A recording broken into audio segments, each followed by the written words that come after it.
When I was 18, about to head to college, my dad, a lifelong capitalist and business owner, told me, "Cole, money makes the world go round. Life's a whole lot easier when you have it." A simple, truthful statement, yet I wonder how it shaped my relationship with money. What's going on? My name is Cole Connor. I'm an artist and entrepreneur, and I was put here to do two things: create and inspire.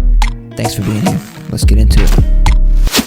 My relatively expensive private school that I grew up in didn't teach much about money. Not in a way that I understood as a young person. My parents didn't seem to teach much about it either. It was more of sweeping statements about the importance of having it and how college would help you get it, etc. You know that story. I saw both of my divorced parents struggle and fight for money my entire life. My mom did every odd job in the world and found success in sales. My dad's an electrician with his own business, just fighting through the ups and downs of the economy. But even after 18 years of seeing that, it didn't really click the importance of money. Why? Why did I have no savings, no credit cards, no stocks, nothing? Despite my parents doing everything they thought they could to set me up for success, I was set up for failure. But I don't blame them. I know in their own way they tried, and they probably did better than their parents did, but my mind didn't understand it all. Could be that I'm just stupid,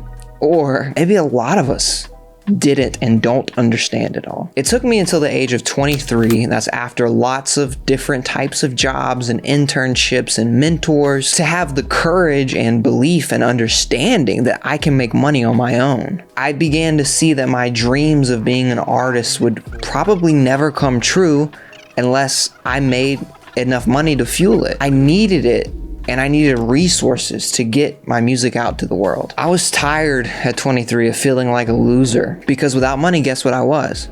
A loser. Every year older that I got, the more I felt like my worth as a person, as a human, was connected to how much money I have. The business started to consume me, and I became obsessed with growing. I started to connect more with my dad. I had money to invest in my art. I bought new shoes. I paid all my bills on time. I had thousands of dollars in my bank account. I moved to Los Angeles to chase my dream. I was making it on my own.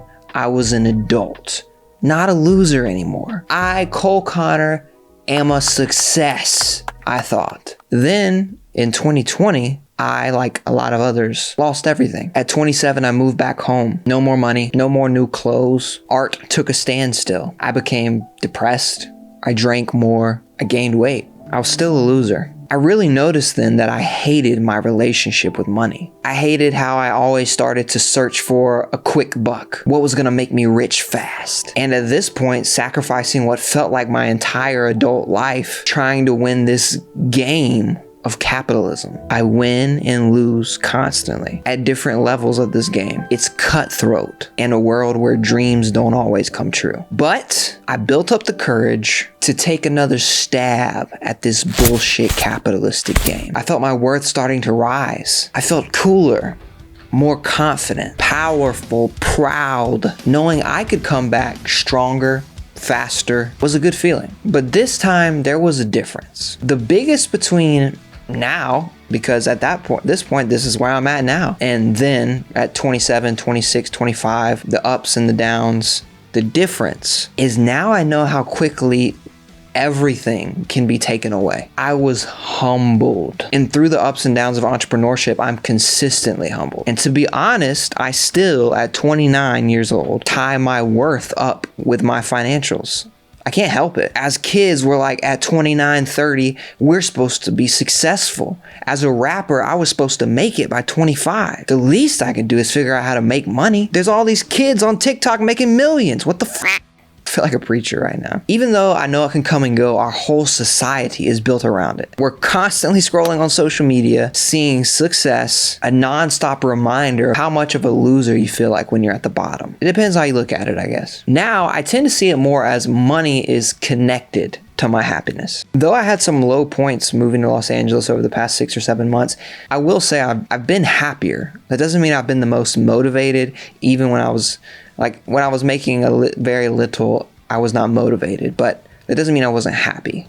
I feel good about where I'm at mentally. I just realized that the more I have, the less stress I have, and the more I can invest in my goals and my dreams, which that makes me happy. Unfortunately, as I move up financially, I'm sure I'll be less connected to my money. It sucks that those of us who are at the bottom, paycheck to paycheck, are the ones who struggle the most with worth and money. I think it creates mental illness that holds us back. It breeds depression. It's how the rich stay rich and the poor stay poor. I'm definitely not out of the woods yet, but as I'm kind of reviving my worthiness and hopefully not making the same mistakes and realizing how easy it is to be humbled, I want to talk about some things that I feel like have started to shift that have helped in my relationship with money. The main thing I want to say before I get into this list is the importance of being intentional and positively proactive. Setting yourself up for success every day and convincing yourself,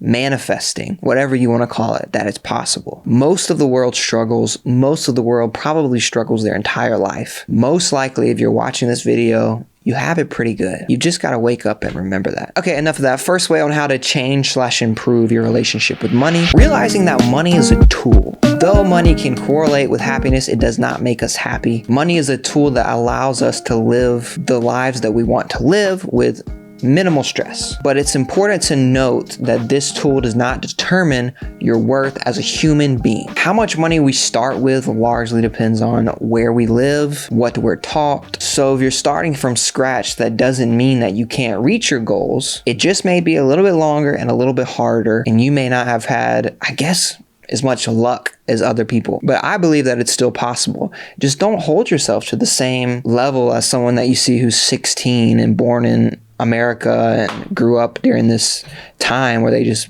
blew up on drop shipping or something.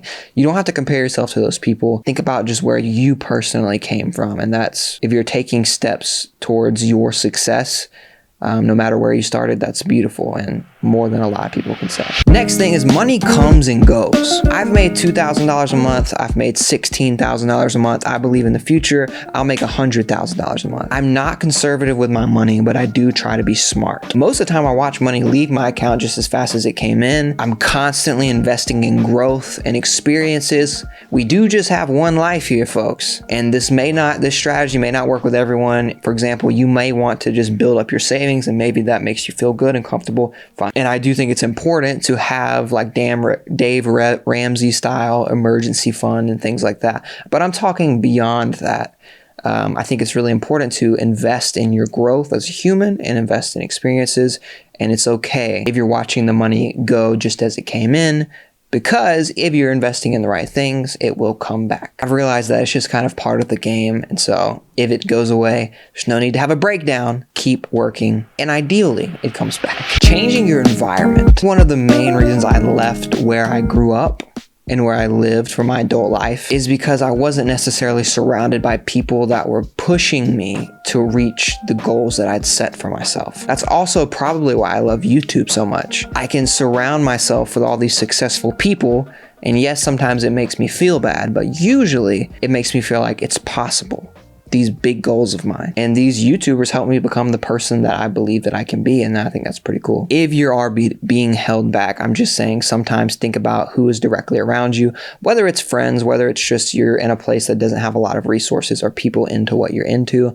Like I said, that's why I moved to Los Angeles, and I've already seen a huge difference in resources and the amount of people that motivate me. So yeah, we'll see where that takes me, but just think about it. Might not have to take action on it, but it's important.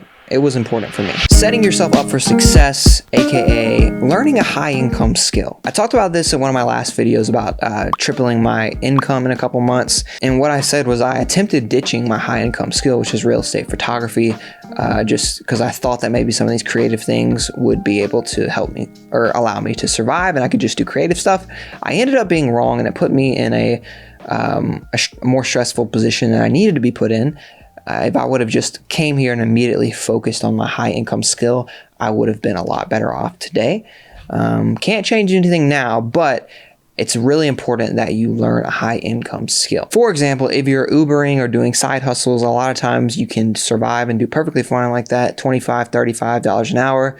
But I think you should really strive to find a skill that you can make around $100 an hour, especially if you're doing things on the side. So that way you can, work 20, 30, 40 hours a week in that $100 an hour high income skill area, make more than enough to survive, and also have the money to invest in your passion project or side hustle, whatever it is, puts you in a lot better place and you don't have to work as many hours to survive. It's my goal, personally. Lastly, as I mentioned before, being positively proactive. I think that your attitude determines so much. What's the saying? Like, your thoughts become your words become your actions, etc., etc., etc. I believe that. Think positively. Start each day with intentionality, and that means planning properly. That means I want to get this done today. So what do I need to do to get that done? You're not a loser because you only make $2,000. You could be 48, 62. Having the right mindset take you way further than you think, because I think one of the main reasons is just if you all have this powerful energy, if you can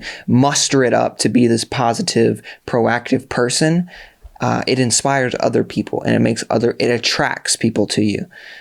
Sometimes bad people, but usually good people. Like I said, I'll probably always tie my worth in with money, but I've realized a lot over the past humbling several years.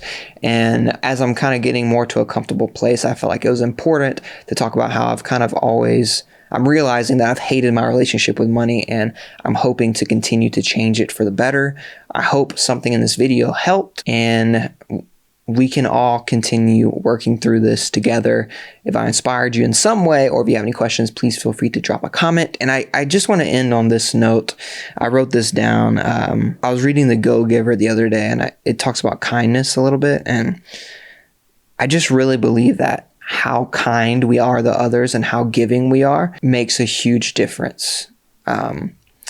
So I think that has to do with this video, because I think the kinder we are, the more we give. I think money, if you put yourself in the right positions, will just come to you. It's kind of like the positively proactive thing. You attract the right people, and it's the same way if you're kind and you're giving. So I'll leave you all with that. Please like, comment, subscribe, all that jazz. My name is Cole Connor. I'll catch y'all next time. Peace. Every day I wake up with a vision, cooking in the kitchen, ain't no fucking in a mission, like yo. Shaking up your city with my bitchin', sold in the building, and the motherfucker fizzing like whoa. Cold won't stop till they get that gold.